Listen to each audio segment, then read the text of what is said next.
BNP যদি বলে যে তারা 47-এর বিপক্ষে অবস্থান নিয়েছে, ঠিক আছে, আমরাও তাহলে বিএনপির বিপক্ষে রাস্তায় অবস্থান নিব এবং সেটা সামনের নির্বাচনে অবস্থান নিব। 47-এর ধারাবাহিকতা হলো 1971, সেই 1971-এর চূড়ান্ত ধারাবাহিকতা আমাদের 2024। 47, 71, 24 কে একটার বিপরীতে আর একটা বারবার দাঁড় করানোর চেষ্টা হয়েছে। প্রত্যেকটা বাংলাদেশ বিরোধী ষড়যন্ত্র।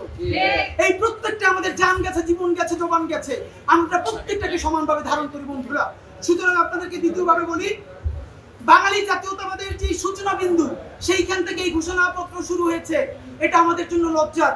দ্বিতীয় কথা, 1975 সালে যে 7ই নভেম্বর ঐতিহাসিক সিপাহী বিপ্লব, সিপাহী জনতার যে বিপ্লব, এটা এখানে উল্লেখ আছে, অসাধারণ, আমরা এটাকে অ্যাপ্রিশিয়েট করি। 1990 সালে যে অভ্যুত্থান হয়েছে সেইটাও আছে, কিন্তু 1990 এর পরে এই ঐতিহাসিক যে অভ্যুত্থানটা হলো, এরপরে সকল রাজনৈতিক দলগুলো মিলে যে একটা সমঝোতা করেছিল, 91 এর পরেই সেই সমস্ত রাজনৈতিক দলগুলো সেই সমঝোতা যে ভেঙে ফেলেছিল, রাজনৈতিক দলগুলো যে বিশ্বাসঘাতকতা করেছিল, তার কোনো প্রতিধ্বনি কেন ঘোষণাপত্রের মধ্যে নাই? আমাদেরকে বলেন। আমরা এই জুলাই আমাদেরকে রাজনৈতিক দল অসাধারণ স্টেট, বিরাট শরিকেরা, কিন্তু রাজনৈতিক দল যদি এই অভ্যুত্থান একা করতে পারত, তাহলে জামাতে ইসলামীর 6 জন প্রধান নেতৃবৃন্দকে ফাঁসি দেওয়া যাইতো না, ওই সময় তারা ফালাই দিতে পারতো হাসিনাকে। বেগম জিয়াকে জেলে যাওয়া লাগতো না, হাত বাঁকা হয়ে ফেলা লাগতো না, তখনই বিএনপি ফালাই দিতে পারতো। এর মানে সকল রাজনৈতিক দল এবং রাজনৈতিক শক্তি সবাই মিলেই তো এটা করেছে। আমরা এখানে দেখলাম কি, যেইখানে রাজনৈতিক দলের ইনভলভমেন্ট আছে, কোথায় 1975-এর 7ই নভেম্বর, 1990 সেই জিনিসগুলোকে এখানে অ্যাড্রেস করা হলো, কিন্তু যেই ঐতিহাসিক পর্বগুলোতে রাজনৈতিক দলের সংশ্লিষ্টতা নাই, অরাজনৈতিক মানুষেরা সবথেকে বড় রাজনৈতিক কাজ করেছে, তার একটাকেও অ্যাড্রেস করা হয় নাই। প্রমাণ, পিলখানা হত্যাকাণ্ড হলো এমন হত্যাকাণ্ড যেটা স্বাধীন বাংলাদেশের মধ্যে বসে, তার বুকের উপরে বসে দেশপ্রেমিক সেনাবাহিনীকে ভারতীয় আধিপত্যবাদ সমস্ত শক্তি ব্যবহার করে আমাদের ভাইদেরকে, বোনদেরকে তাদের চোখের সামনে মুহুর্মুহু হত্যা করে তাদের লাশগুলো ভাসিয়ে দিয়েছে। আমরা চারপাশে তাকিয়ে রয়েছি। এইরকম আমাদের সামরিক বাহিনীর উপরে হত্যাকাণ্ড আপনারা পারলে বলেন তো, 1971-এ পাকিস্তানও কোন ক্যান্টনমেন্টে এইরকম আক্রমণ চালাই আমাদের সামরিক বাহিনীর দেশপ্রেমিক অফিসারদেরকে মারতে পারছে কিনা আপনারা বলেন। পাকিস্তান আমাদের আর্মিকে যেরকম এইরকম মারতে পারে নাই, ভারত এবং আওয়ামী লীগ মিলে পিলখানায় আমার 57 জন সেনা অফিসারকে এখানে নাই। বলা হয় না যে পিলখানা হত্যাকাণ্ডের মধ্য দিয়ে হাসিনা ভারতকে এখানে চূড়ান্তভাবে অনুপ্রবেশ ঘটিয়েছে।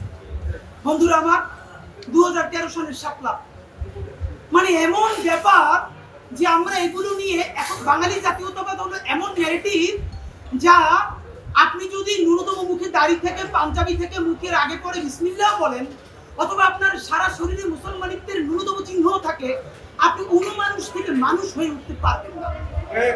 এবং আজ এই জুলাইয়ের পরেও সেই মানুষগুলোকে মানুষ থেকে মানুষ হয়ে ওঠার নাগরিক ন্যূনতম মর্যাদার স্পেস দেওয়া হয় নাই।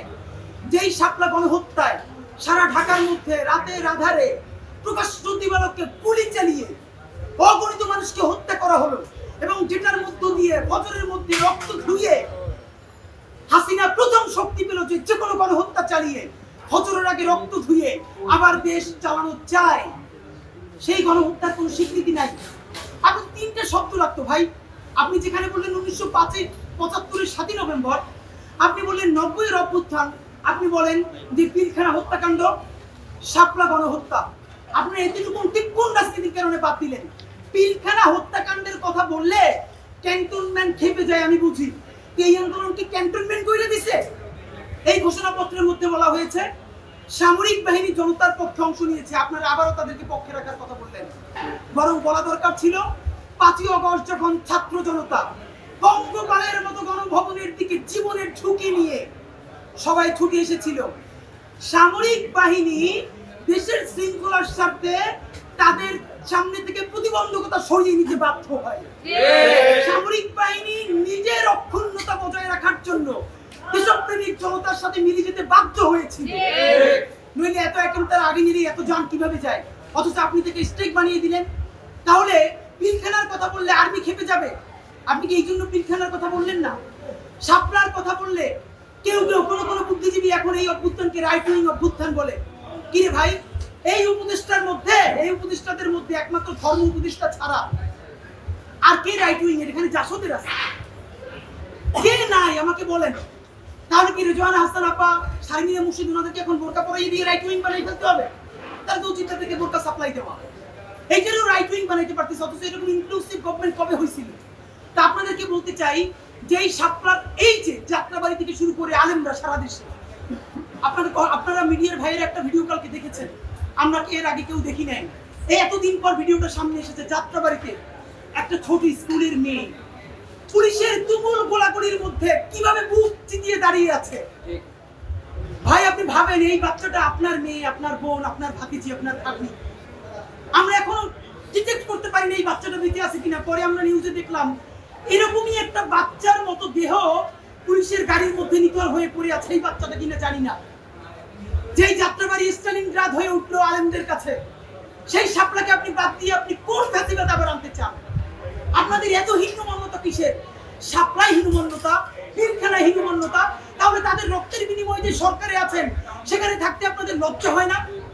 আপনাদেরকে সর্বশেষ আপনারা বলতে চাই, এই যে হাসিনা পালাইতে বাধ্য হয়েছে যেই জেনজিদের কারণে, সেই জেনজিরা কিন্তু রাজনীতি সচেতন হয়েছে ঐতিহাসিক একটা ইভেন্টের মধ্য দিয়ে। এইটার কথা কেউ বলে না।